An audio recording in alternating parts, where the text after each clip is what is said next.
guys. It's Lisa. Welcome back. Week 2. Woo. I am going to talk about the art journals that I keep when I create. I took a class a few years back, and I will get the date for you for that class. It was by Louise Fletcher, and she had a great idea of keeping like an art journal, and every day you create in it, you can write down those aha moments, things you love, things you hate. Well, I'm going to show you mine that I've been keeping.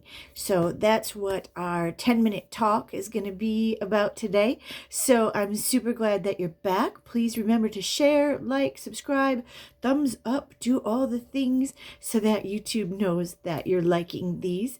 And if you're not, then maybe next week, maybe the topic you'll like next week, and I'm not sure what it is.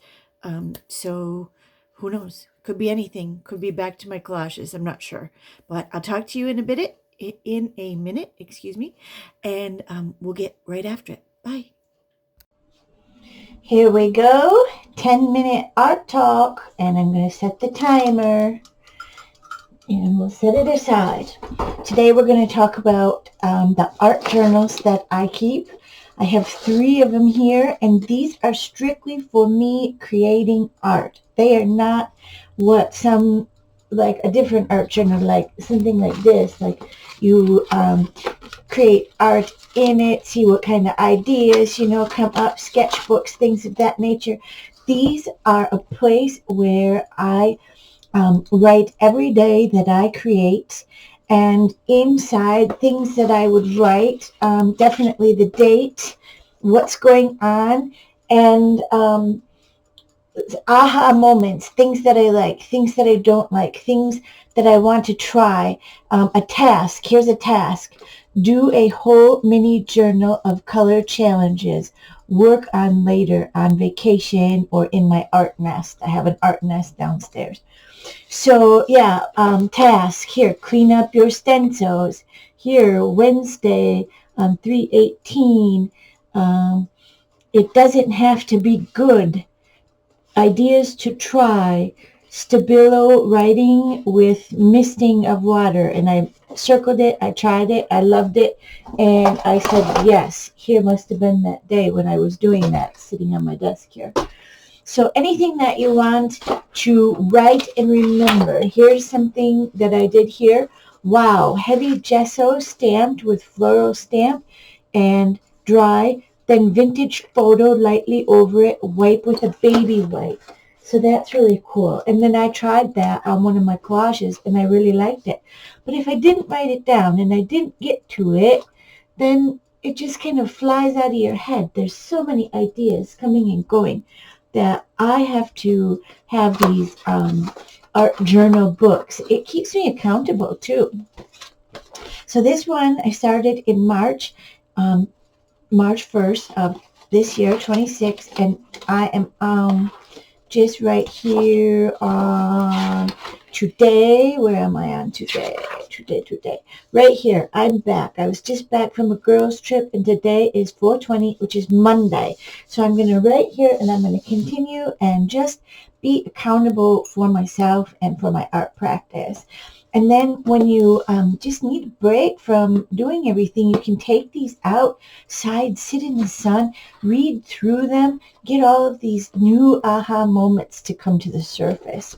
Here's the first one I started with, and I wrote it down. This was September 16th of 2024. So I'm kind of doing one a year, it seems like. 24, 25, 26. So far, that's what seems to be playing out.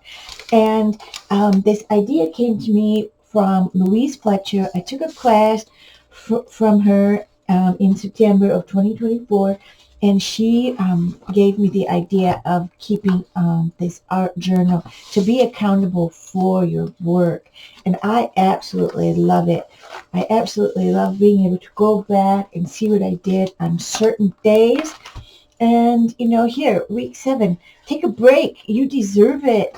Here's a color palette I loved. I wrote it down, and I wrote down the names of the colors. I used Post-it notes, so things that I want to go back to. I can look for these post-it notes and then, just keep going back and checking things out. Here's one that I loved: watercolor with acrylic Stabilo, charcoal, white Presto marker. Here's something to try. I can go back and try these exercises. I was doing some color mixing, right? I was looking for the yellows that I liked here. It's just a really great tool, and it really makes you accountable for your artwork when you're up in your studio or out down in the basement or wherever you create. Here's the second one that I did. So this was my first one in September of 24. Then here's the second one, and my writing down here is so small. 10 of 25. So I'm going to write that bigger. 10, 5, 25. That's the date that I started that one. So that's really fun. And then I see the last day is March 1st. Well, right before I started my new one, which would be this one, I went through my art journal book and wrote down things that gave me those aha moments again. And so then I took all of that knowledge and put it in the first page of my book. So this is from book 2. So from this book, these are the things that I want to revisit. That gives you a jumping off point at any time of the week, the day, the month, the year. You always have something to go back to. I apologize for the train. I knew there would be one coming. But it's a really, really great tool. And what I made them out of are just mixed media books with a spiral ring, because I like how they lay flat. But you use whatever you have, use up your different journals that you have laying around and keep going. Make yourself accountable for your art. So I wanted to share that idea with you. And also, let's say I'm down, let's say I'm at work and an idea comes to me. I'll quick grab a piece of paper and I'll write down the idea. And then when I have a moment and I come up into my studio, I will just go right to the next page and I will take all of these ideas and all of these notes. I have 3 days here of notes that I need to get back in my book. And you can look over them, make sure you want to put them in. If you don't, scribble them out and then write it all out, so that you have everything in one space. These books are invaluable. I absolutely think this is a great art practice that everyone should get into doing. And I hope that, you liked it, and I hope it's something that you want to do in the future. Our time is up. Have a great week. I'll see you again next week. Bye.